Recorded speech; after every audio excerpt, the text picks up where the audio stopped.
여러분은 어떻게 생각하십니까? 여러분의 인생은 성공적입니까? 아니면 실패적입니까? 행복한 인생입니까? 아니면 다시는 경험하고 싶지 않은 고통스러운 인생입니까? 자신의 인생이 한심하고 별 볼 일 없는 인생이라고 생각되는 분들께 이런 말씀을 드리고 싶습니다. 햇빛은 달콤하고 비는 상쾌하고 바람은 시원하며 눈은 기분을 들뜨게 만든다.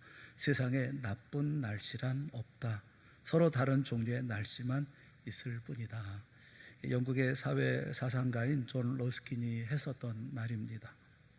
하나님은 하나님의 자녀에게 반드시 복된 인생을 주십니다.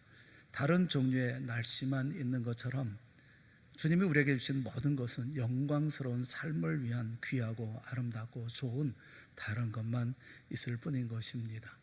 우리 이 땅의 삶을 살면서 영생의 삶을 추구하며 살아갑니다. 오늘 본문에 보면 우리 주님이 영생의 삶의 조건에 대해서 말씀하고 계시는 것을 우리가 볼 수가 있습니다. 우리가 읽었던 본문의 내용은 이런 내용입니다. 한 율법 교사가 예수님께 질문합니다. 여기 예수님을 시험하여 이르되, 그러니까 좋은 의도의 질문은 아니었던 것 같습니다. 하지만 질문은 훌륭합니다. 내가 무엇을 하여야 영생을 얻으리이까? 율법교사는 율법의 전문가입니다. 많은 사람들에게 율법을 가르치고 또 경제적으로도 넉넉하고 또 모든 백성들에게 존경도 받는 지성인입니다.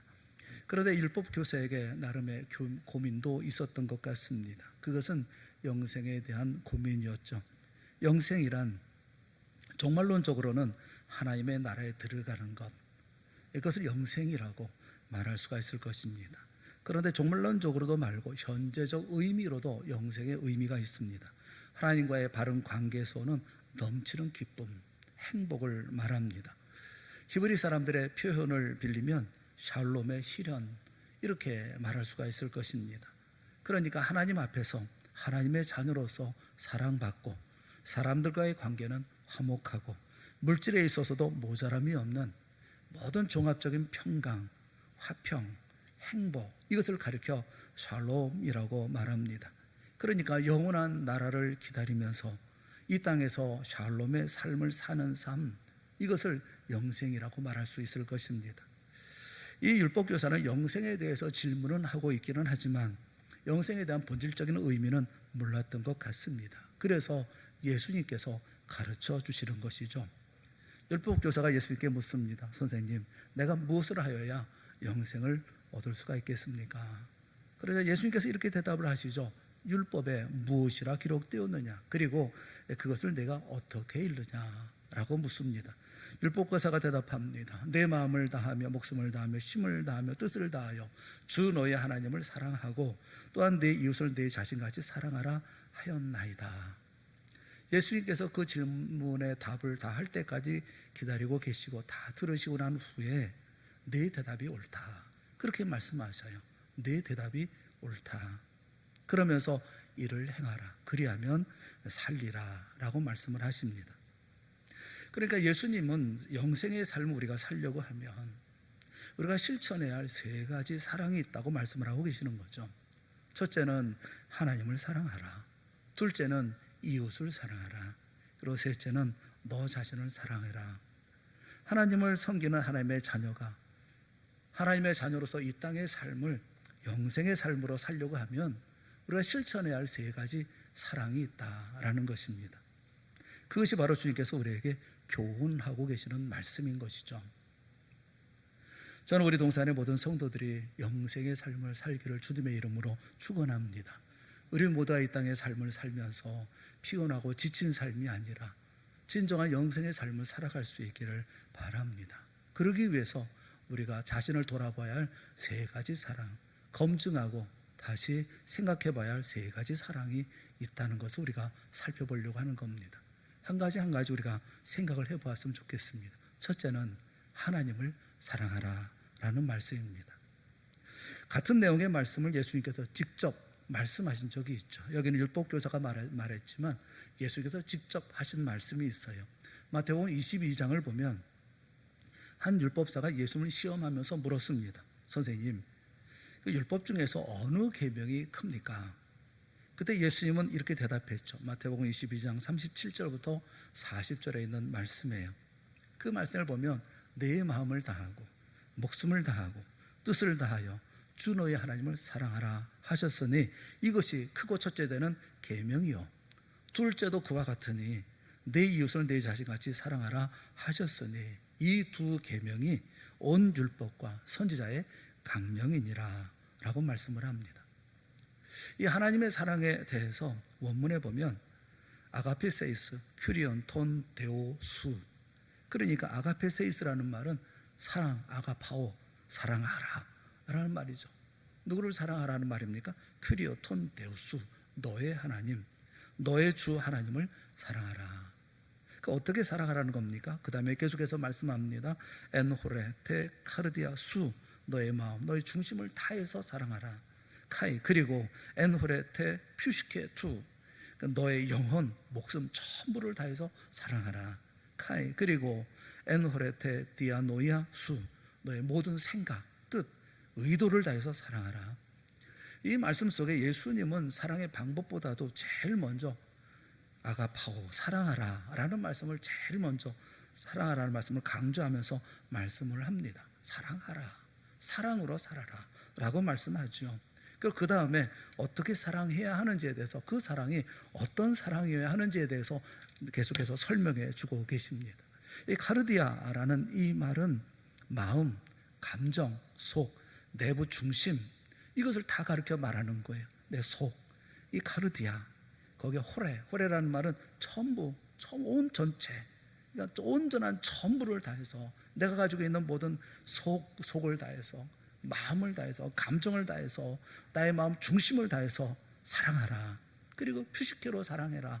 퓨시케라는 말은 영혼 또는 목숨, 생명, 그러니까 나의 모든 것, 내 생명, 내 영혼을 다 바쳐서 사랑해라. 그리고 디아노이아라는 말은 내 생각, 내 의도, 그리고 마음, 내가 갖고 있는 모든 이해력조차 전부를 다해서, 내 모든 생각을 다해서 사랑하라. 하나님을 그렇게 사랑하라 라고 말씀해 주신 거죠. 그러니까 하나님을 사랑하는데 전력을 다해서 사랑해라, 내 모든 것을 다해서 사랑해야 된다 말씀하고 있는 거예요.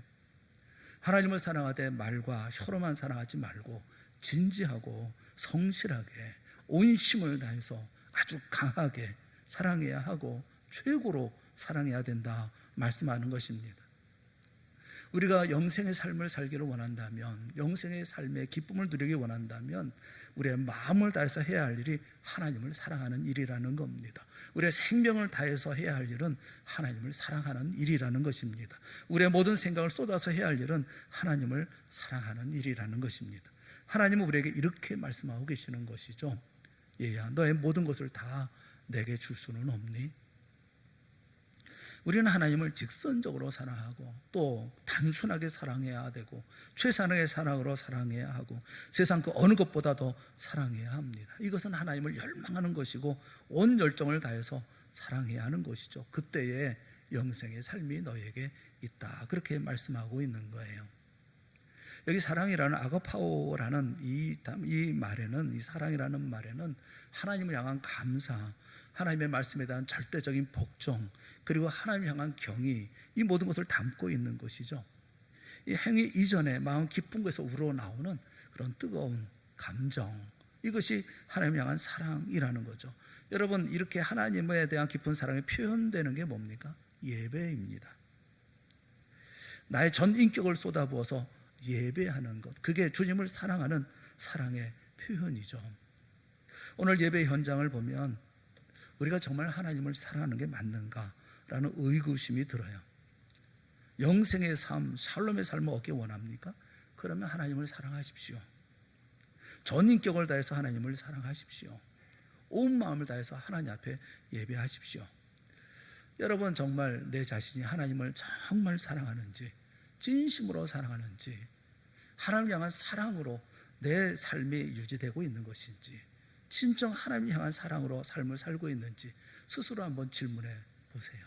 여러분은 여러분을 사랑하십니까? 아니면 하나님을 사랑하십니까? 제가 부목사 시절에 한 분이 교회를 나왔습니다. 교회 스스로 교회에 나오신 분이 계셔요. 한 명 전도하기도 쉽지 않은데 스스로 나온 분이 계시니까 얼마나 반갑습니까? 그런데 이분이 무슨 일을 하시던 분이냐면 무당을 하던 분이에요. 무당하던 일을 그만두고 교회에 나오신 거예요. 궁금하지 않습니까? 굉장히 궁금하죠. 아니 어떻게 바로 멀지 않은 곳에서 신당 다 차려놓고 거기서 무당하던 그런 분이 교회를 나오게 됐으니까 놀라운 일 아닙니까? 어떻게 교회를 나오시게 됐습니까? 라고 이제 그러면서 물어보니까, 이야기를 나눠보니까 이분은 한 달이면 한 보름은 아프답니다. 또 보름은 안 아프답니다. 아플 때 병원에 가면 약을 줘도 낫지도 않고, 또 의사들은 병명이 뭔지도 모르고 그냥 죽기 아프기만 하다는 거예요. 그래서 이 보름 동안 아플 동안은 지성을 다해서 귀신을 섬긴다는 겁니다. 지성을 다 드린다는 거예요. 그러면 또 거짓말처럼 깨끗하게 낫는다는 겁니다. 그런데 문제는 그게 보름이 안 간다는 거예요. 한 달이 되면 보름은 아프고, 보름은 또 지성 드리고 애쓰고 밤잠 안 자고 그렇게 지성을 드리면 또 보름은 낫고, 또 아프기 시작하면 또 지성 드리고, 이런 일들이 계속 반복되니까 너무 힘들고 지쳐서 이분이 결단을 했어요. 무슨 결단을 했느냐 하면, 이 귀신 못 섬기겠다. 이 귀신 중에서 제일 큰 귀신을 섬기러 가야 되겠다. 근데 제일 큰 귀신이 하나님이라는 거예요. 그래서 하나님을 찾아 나왔다는 겁니다. 이분이 교회에 출석하면서 하나님을 섬기는 것이 마치 귀신 섬기는 것처럼 그렇게 섬겨요. 이분은 하루도 빠짐없이 새벽 기도에 나오십니다. 새벽 기도에 나오실 때, 새벽에 나오기 전에, 예배에 참여하기 전에 깨끗하게 목욕 재개하고 한복 깨끗하게 갈아입고, 그리고 새벽 기도에 나오셔요. 정말 지성을 다해서 이렇게 새벽에 나오고 또 교회 예배에 참석하고 그렇게 하셔요. 그분을 보면서 모든 성도들이 다 저렇게 정성을 다해 하나님을 섬기면 좋겠다, 이런 생각이 들기도 했어요. 그런데 말입니다, 여러분 생각해 보세요. 만약 이분이 하나님이 자신을 돕지 않는다고 생각이 되면, 하나님이 우리가 원하는 대로 하시지 않잖아요. 하나님이 우리가 원하는 대로 다 이렇게 다 모든 복을 주시고 다 하십니까? 그러지 않잖아요. 그렇게 하신다면, 삶이 자기 마음에 들지 않으면 그럼 어디로 갈까요? 다시 귀신에게로 돌아가지 않겠습니까? 제일 큰 귀신에게 왔는데 제일 큰 귀신도 별 볼 일 없네. 몸 깨끗하게 낫고 이렇게 고생 안 하려고 이 교회에 나오게 되어졌는데, 아니 그런데 나와도 별 볼 일 없네. 큰 일이 없네. 좋은 일이 없네. 그러면 어디로 가겠어요? 다시 귀신 섬기는 무당의 자리로 가지 않겠습니까? 우리 중에도 신앙생활 하시는 거 보면 이분과 크게 다르지 않은 분들이 얼핏 보여요. 자신을 위한 신앙이 아니라 하나님을 사랑하는 신앙으로 여러분은 사십니까? 하나님을 사랑하라 라고 말씀하셨어요. 우리 주님이 하나님을 사랑하라. 그런데 여러분 이렇게 사랑하십니까? 여러분은 정말 진심으로 하나님을 사랑하십니까? 아니면 내게 무슨 일이 생기면 언제든지 갈라설 준비가 되어져 있는 것입니까? 저는 우리 동산의 모든 성도들이 하나님을 전심전력 진심을 다해서 사랑하는 우리 모두가 다 될 수 있기를 주님의 이름으로 축원합니다. 온 마음과 목숨과 뜻을 다해 사랑한다고 하는 것은 모든 경우에 떠오르는 분이라는 거예요. 항상 내 안에 있는 분이라는 겁니다. 어려울 때가 되면 생각나죠. 힘들 때 되면 생각납니다. 공부할 때 생각납니다. 외로울 때 생각납니다. 그런데 행복할 때 생각나십니까? 평안할 때 생각나십니까? 배부를 때 생각나십니까? 정신없이 내일 때문에 바쁠 때 생각나십니까? 생각이 나지 않는다면 사랑한다 말할 수가 없을 거예요. 사랑은 항상 생각하는 것이 아니라 생각이 나는 것이기 때문에 그렇습니다. 제게는 궁금증이 하나 있어요. 쓸데없는 궁금증인지도 모르겠습니다만, 예수님이 승천하실 때 하늘로 승천하실 때 어디를 보시면서 승천하셨을까? 그게 궁금해요. 예수님이 승천하실 때 위를 보고 승천하셨을까? 아래를 보고 승천하셨을까? 그래서 여러 화가들의 그림을 쭉 이렇게 살펴봤어요. 어떻게 생각을 했을까? 그런데 각양각색이더라고요. 어떤 분은 하늘을 보면서 승천하시는 것처럼 저렇게 하늘을 보시면서 고개를 들어서 위를 보시면서 승천하시는 모습을 그린 분이 있는가 하면, 어떤 분은 또 아래를 보면서 이렇게 승천하셨을 거다 이렇게 생각해서 이렇게 그림을 그린 분도 계시더라고요. 여러분은 어떻게 생각하십니까? 예수님이 하늘을 보셨을까요? 아래를 보셨을까요? 뭐 생각이 다 다르겠죠. 뭐 그것도 정확하게 알 수도 없는 것이고, 예수님 만나서 물어봐야 될, 어떻게 어디를 보시고 승천하셨어요? 물어봐야 될 일이긴 하지만 저는 위를 보셨을 것 같다, 그런 생각이 들어요. 예수의 마음에는 오매불망 하나님에 대한 사랑이 간절하고 또 가득하지 않았겠어요? 세상의 모든 일을 다 마치고 부활하시고 세상의 일을 끝내시고 이제 하늘로 올라가시는 그때에, 물론 불쌍한 마음으로 백성들을 바라보는 그런 모습도 있겠지만, 저는 예수님은 오매불망 아버지 하나님만 바라보면서 이렇게 승천하지 않았을까 하는 그런 생각이 들어서요. 여러분, 우리도 예수님처럼 오직 주만 사랑하고 또 바라보고 또 위만 보며 살아가는 우리가 됐으면 얼마나 좋을까, 그런 생각이 많이 듭니다. 어떤 분들은 한국교회가 총체적인 위기라고들 얘기를 해요. 한국교회는 위기다 이렇게 얘기를 합니다. 저는 그 이야기는 좀 그만 좀 했으면 좋겠어요. 위기인 줄 당신도 알고 나도 알고 우리 모두도 다 알고 있어요. 하지만 지금 다시 시작하면 되잖아요. 지금 다시 시작하면 되는 거 아닙니까? 하나님께서 왜 1년을 주십니까? 한 달을 주십니까? 일주일을 주십니까? 하루를 주십니까? 새로 시작하라고. 하루 시작하면서 다시 해가 뜨면 하루를 시작하고, 또 일주일을 다 정리하고, 한 달을 정리하고 1년을 정리하고, 그러면서 우리에게 새로운 시작을 매일매일 주시지 않습니까? 새롭게 시작하라고. 코로나도 백신을 맞으면서 서서히 해결이 되는 것 같아요. 그렇다고 한다면 교회도 이제 새로 시작하면 되는 거 아닙니까? 사랑하는 여러분, 하나님을 진심으로 사랑하는 것으로 새로 시작할 수 있기를 주님의 이름으로 축원합니다. 하나님을 사랑하세요. 우리가 신앙생활하는 거 무당처럼 하지 말고, 귀신 섬기는 사람처럼 하지 말고, 하나님을 사랑함으로 신앙생활을 하세요. 우리 모두 하나님만 바라보고 하나님만 사랑할 수 있기를 바랍니다. 마음을 다하고 목숨을 다하고 뜻을 다하여 주 나의 하나님만 사랑하는 우리 동산의 모든 성도들이 다 될 수 있기를 주님의 이름으로 축원합니다. 영생의 삶이 어디에 있습니까? 이렇게 하나님을 정말 사랑하는 사람, 그 삶 속에 영생의 삶이 있는 것이죠. 자신 스스로를 돌아보면서 내가 하나님을 정말 사랑하나 한번 돌아볼 수 있기를 바라는 거예요. 또 한 가지 예수께서 말씀하신 것은 이웃을 사랑하라, 또 그렇게도 말씀하셨어요. 영생의 삶의 조건 가운데 또 하나는 이웃 사랑이에요. 예수님 율법교사가 대답한 말, 내 마음을 다하며 목숨을 다하며 힘을 다하며 뜻을 다하여 주 너의 하나님을 사랑하고 또한 내 이웃을 내 자신같이 사랑하라 하였나이다 라는 대답을 끝까지 다 들으십니다. 다 들으시고 난 후에 내 대답이 옳도다, 옳다, 그렇게 말씀하셔요. 그리고 하시는 말씀이 이를 행하라, 그러면 살리라, 그렇게 말씀하십니다. 그래서 율법교사가 자기를 옳게 보이려고 예수님께 묻지요. 그러면 내 이웃이 누굽니까? 라고 물어요. 이 질문은 적어도 진심으로 하는 질문인 것 같습니다. 그러니까 이런 질문이죠. 이웃이 될 만한 사람이 누가 있습니까? 적어도 율법을 이해하고 율법을 지키려고 애쓰는 나와 곁을 함께 할 만한 사람, 함께 대화하고 함께 의논하고 함께 뜻을 도모하고 사랑을 나눌 만한 사람이 세상에 어디에 있습니까? 있다면 누굽니까? 라고 묻고 있죠. 그에 대해서 예수님은 대답 대신에 사마리아 사람의 이야기를 들려주십니다. 아마도 이 사마리아 사람의 이야기는 실제로 있었던 이야기였던 것 같아요. 그냥 예수님의 비유로 말씀하신 어떤 픽션 이런 이야기라고 한다면 난리가 나지 않았겠습니까?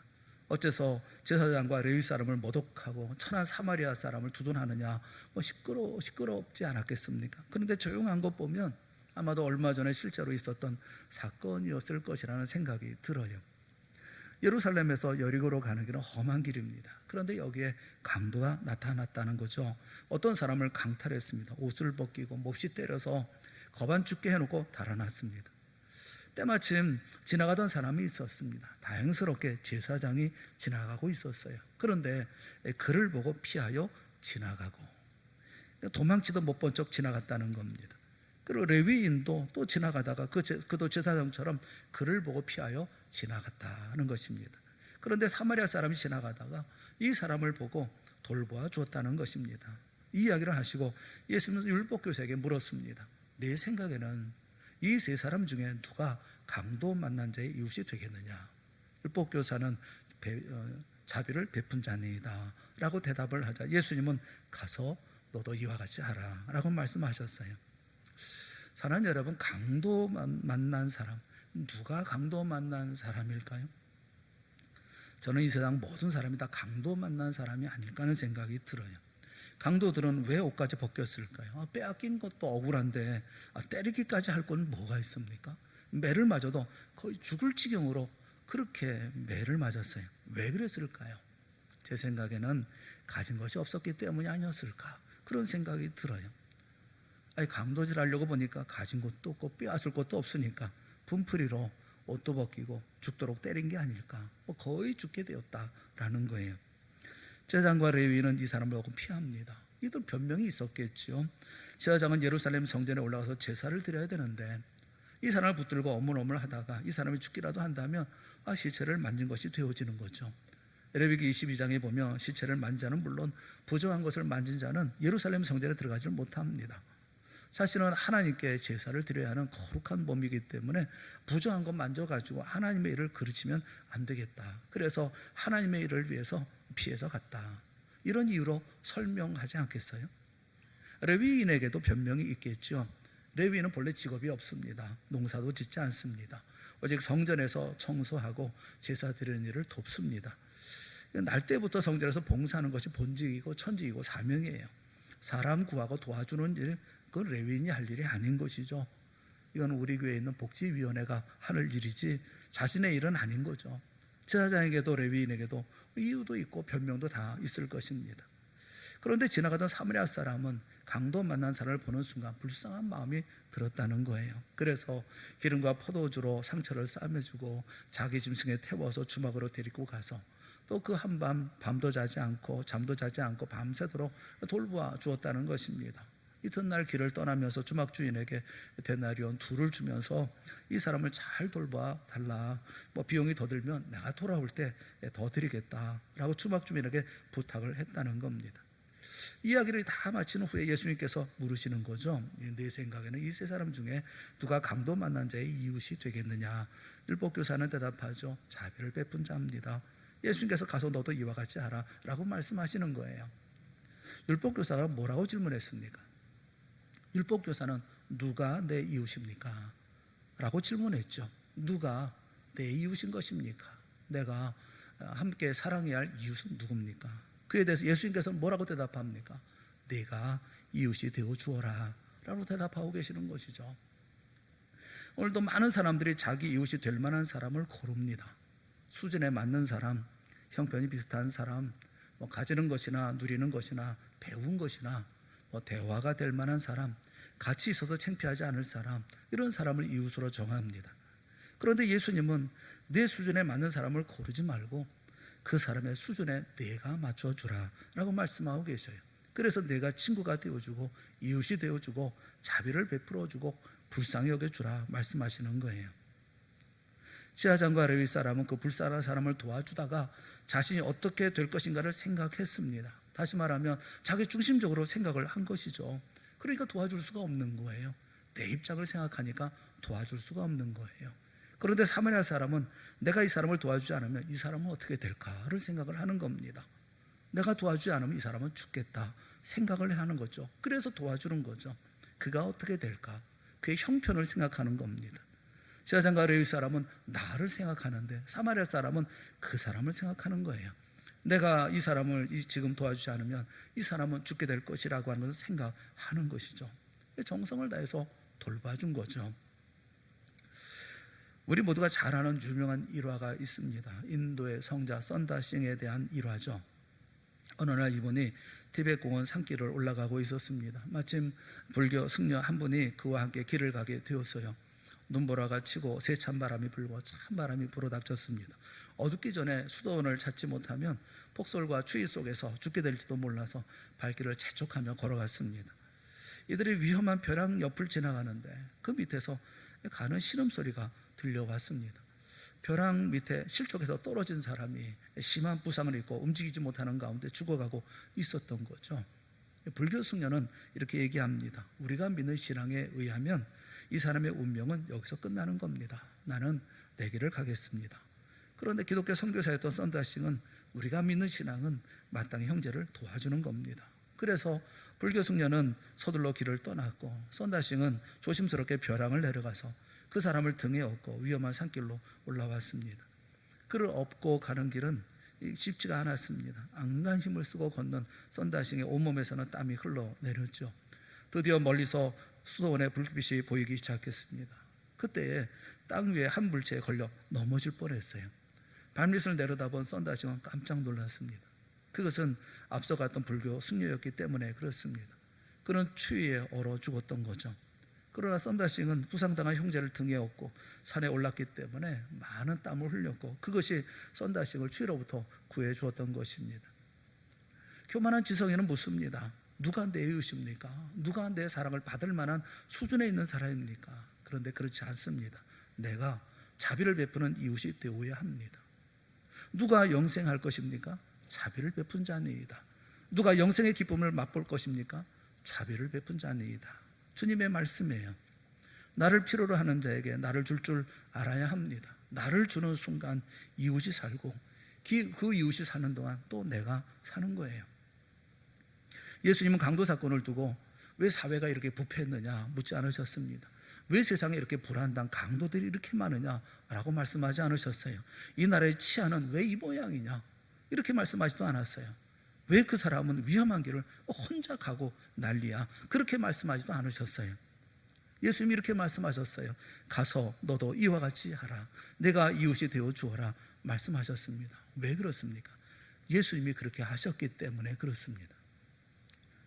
누가복음 19장 41절 말씀을 보면 예수님께서 우십니다. 가까이 오사 성을 보시고 우시며 예수님이 우셔요. 가슴 아픈 말씀이죠. 예수님이 예루살렘을 보시면서 눈물을 흘리십니다. 왜 울고 계실까요? 누가복음 19장 43절에 그 이유를 설명하고 있어요. 날이 이를지라 그런 날이 올 거다 라는 겁니다. 내 원수들이 토둔을 쌓고 너를 둘러 사면으로 가두고 또 너와 및 그 가운데 있는 네 자식들을 땅에 메우치며 돌 하나도 돌 위에 남기지 아니하리니 예루살렘의 멸망의 그날을 보십니다. 그 참혹한 장면을 생각하십니다. 그리고 가슴 아파하시고 눈물을 흘리십니다. 누가복음 13장 34절에 보면 예수님의 안타까움이 있어요. 예루살렘아 예루살렘아 선자들을 죽이고 내게 파송된 자를 돌로 치는 자요 암탉이 제 새끼를 날개 아래 모음같이 내가 너희의 자녀를 모으려 한 일이 몇 번이냐 그러나 너희가 원하지 아니하였도다. 안타깝습니다. 애쓰고 노력하고 사랑해도 사랑 받아들이지 않습니다. 그들의 죽음도 예수님은 안타까워하시고 이들을 바라보면서 눈물을 흘리십니다. 예수님은 세상을 보시면서 우십니다. 예수님이야말로 온 세상 강도를 만나서 옷이 벗겨지고 매를 맞아 거반 죽게 된 우리를 찾아오셔서 기름과 포도주로 상처를 싸매주시고 밤새도록 돌보아 주신 우리의 이웃이었습니다. 예수님 사마리아 사람처럼 주막 주인에게 우리를 맡기지 않으셨습니다. 데나리온 2를 주면서 내가 올 때에 라고 말씀하지 않으십니다. 우리 평생 그리고 영원히 우리와 함께 하시고 우리를 돌보아 주시고 우리를 인도해 주시고 함께 하시는 그분은 진정 우리의 이웃입니다. 예수님은 이 세상 모든 사람의 이웃이 되어 주신 분입니다. 그래서 히브리서 12장 14절에 모든 사람과 더불어 화평함과 거룩함을 따르라. 모든 사람과 더불어 화평함과 거룩함을 따르라. 이것이 없이는 아무도 주를 보지 못하리라 말씀하고 계셔요. 사랑하는 여러분, 예수님은 영생의 삶을 사신 분입니다. 이웃을 이처럼 사랑하셔서 영생의 삶을 맛보신 분이고 영생의 삶이 무엇인지 우리에게 알려주시는 분이에요. 우리 주님이 그렇게 사셨던 것처럼 우리 동산의 성도들도 강도 만난 온 세상의 이웃이 되어주셔서 영생을 누리는 여러분의 삶이 되어질 수 있기를 주님의 이름으로 축원합니다. 영생의 삶을 살기를 원하십니까? 온 힘을 다해서 하나님을 사랑하십시오.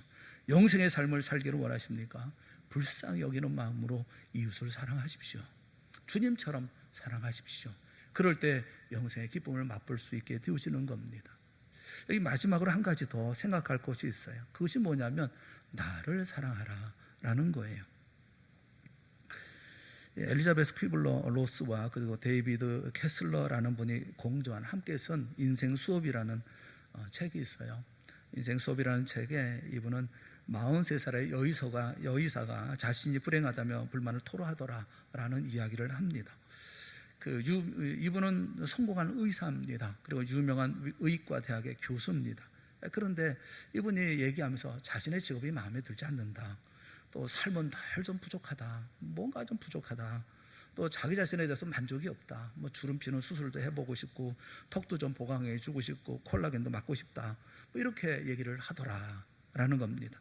이 여의사는 성형 수술이 필요 없을 정도로 아름답고 주름도 거의 없었다는 거예요. 문제는 자기 자신을 과소평가하고 삶이 구차하다, 또 자신은 못생겼다 생각한다는 겁니다. 그래서 거기에 이런 얘기를 해요. 사람들은 대부분 행복해지는 데 필요한 모든 것을 가지고 있으면서도, 사람들은 다 가지고 있으면서도 그다지 행복해하지 않더라 라고 말합니다. 여러분, 우리는 우리 자신을 사랑하지 않습니다. 작은 일, 사소한 일에도 스스로를 자책하는 것을 선호하죠. 사랑하는 여러분, 자신을 사랑할 수 있기를 바랍니다. 커피를 엎질러도 자신을 사랑하세요. 상사가 고함을 치며 화를 내도 자신을 사랑하십시오.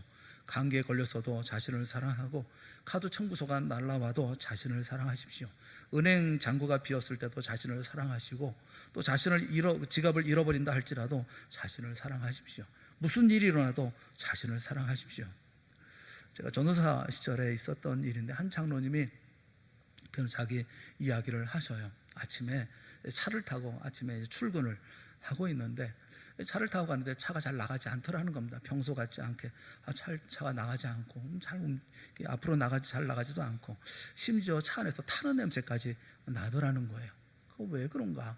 차를 잘 살펴보니까 사이드 브레이크를 채워놓고서 그 다음에 운전을 하고 있더라는 겁니다. 그런 경우가 종종 예전에는 있었죠. 사이드 브레이크를 채워놓고 풀어야 되는데 풀지 않고 그냥 운전을 하는 그런 경우가 생기는 거죠. 그러니까 브레이크도 타고 타는 냄새 나고 차는 앞으로 안 나가고 그런 일이 있죠.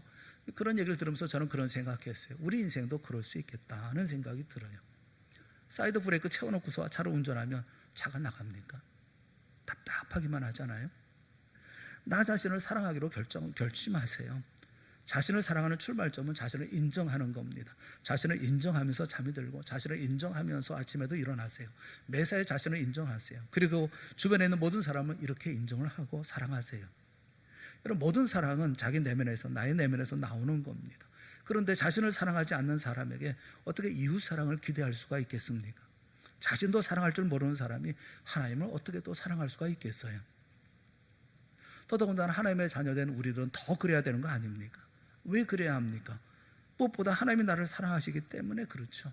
우리 주님 예수님이 십자가의 고통 가운데 목숨을 버려 건져준 귀한 생명이기 때문에 그렇죠.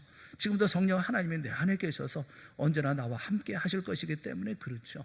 우리가 얼마나 주님께서 존귀한 존재이고 귀중한 존재인지 아는 여러분 모두가 될 수 있기를 주님의 이름으로 축원합니다.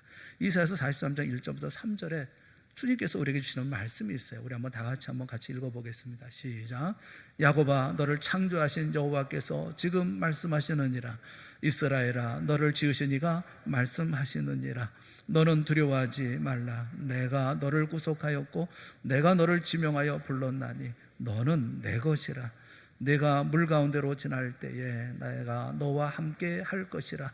강을 건널 때에 물이 너를 침몰하지 못할 것이며 내가 불 가운데로 지날 때에 타지도 아니할 것이요 불꽃이 너를 사지도 못하리니 대저 나는 여호와 네 하나님이요 이스라엘의 거룩한 이요 네 구원자임이라. 할렐루야. 내가 누구인가를 잘 아시기 바랍니다. 야곱아, 택함받은 사람이죠. 이스라엘아, 택함받은 백성이죠. 너를 창조하신 여호와께서 지금 말씀하신다. 이스라엘아, 너를 지으신 이가 말씀하시는 것이다. 너는 두려워하지 말아라. 내가 너를 구속하였고 내가 너를 구원하였고 내가 너를 지명하여 불렀나니 너는 내 것이라. 내 것이기 때문에 물 가운데 다닌다 할지라도 내가 너와 함께 할 것이고 강을 건널 때에도 물이 너를 침몰하지 못할 것이고 불 가운데 다닌다 할지라도 타지도 않고 사라지도 못할 것이다. 나는 여호와 네 하나님이요 나는 여호와 네